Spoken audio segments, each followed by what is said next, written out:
అయ్య బాబోయ్! ఏంటండి బాబు! ఈ కామెంట్‌ల సునామీ తట్టుకోలేకపోయిన నేనైతే నిజానికి అస్సలు ఊహించలేదు. రొట్టెల వీడియో కోసం ఇన్ని కామెంట్సా? కొందరు పాజిటివొచ్చేస్తే ఇంకొందరు నెగెటివ్‌గా. వాటెవర్ ఏదైనా ఎవరికి నచ్చిన స్టైల్‌లో వాళ్ళు రొట్టెలు చేస్తారండి. పొడి పిండితోని చేయొచ్చు. నేను చేసే మెథడు ఒక రకమైన మెథడ్ అన్నమాట. ఒక్కొక్కరికి ఒక్కో రకమైన ఆయిల్ యూజ్ చేస్తారా అంటే చేస్తామన్న 1 ఆర్ 2 డ్రాప్స్ ఆయిల్ ఖచ్చితంగా యూజ్ చేస్తాము. అలాగే జొన్న పిండిలో బియ్య పిండి కలిపి పట్టిస్తారా అంటే లేదండి. నేను బియ్య పిండి ఇంకా యూజ్ చేసిన తర్వాత ఇంకా రొట్టెలు చేయడం దేనికంటే డైరెక్ట్ అన్నం తింటే సరిపోతుంది గదా!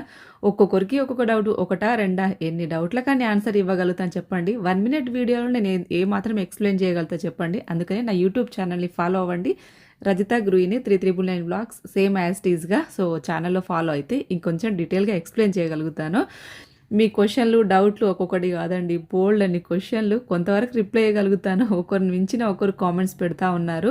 రొట్టెలంటే ఇలానే చేయాలని ఏం రూల్ లేదు కదండీ. ఎవరికి నచ్చిన స్టైల్‌లో నేను 20 సంవత్సరాల నుంచి ఇదే ప్రాసెస్‌లో చేస్తున్నాను. నాకెప్పుడు ఏ ప్రాబ్లమ్ రాలేదు. కానీ మీ డౌట్‌లు చూస్తే నాకు వాయమ్మో! ఇన్ని డౌట్స్ ఉంటాయా రొట్టెల పైన అని చెప్పేసి నాకు కూడా కామెంట్ అసలు రకంగా అయితే షాక్ అయిపోయినా నేను. రొట్టెల కవర్ ఎక్కడ దొరుకుతుంది అన్నారు. నేను డీటెయిల్‌గా ఒకసారి కట్ చేసి చూపిస్తాను మీకు రొట్టెలు. మీరే ఈజీగా ఇంట్లోనే ప్రిపేర్ చేసుకోవచ్చు. చాలా సింపుల్ అది.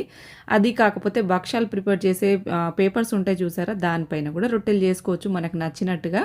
సో, అది ఎంతో కొంత మీ డౌట్ అయితే క్లియర్ చేయాలని చెప్పేసి చిన్నగా ఈ వీడియో చేశాను. ఇంతకీ వీడియోలో ఏం చేశానో చూసారు కదా! కందికాయలండి. చాలా ఇష్టం. కందికాయలైనా కానీ, అనపకాయలైనా కానీ చాలా ఇష్టం. ఏ సీజన్‌లో వచ్చేవి ఆ సీజన్‌లో తింటేనే దాటికి వాల్యూ, టేస్టు. సో, నాకైతే ఏ సీజన్‌లో వచ్చేటి వాటిని ఇలా ఎంజాయ్ చేయడం చాలా ఇష్టం. మీకు కూడానా? అయితే కామెంట్ చేయండి.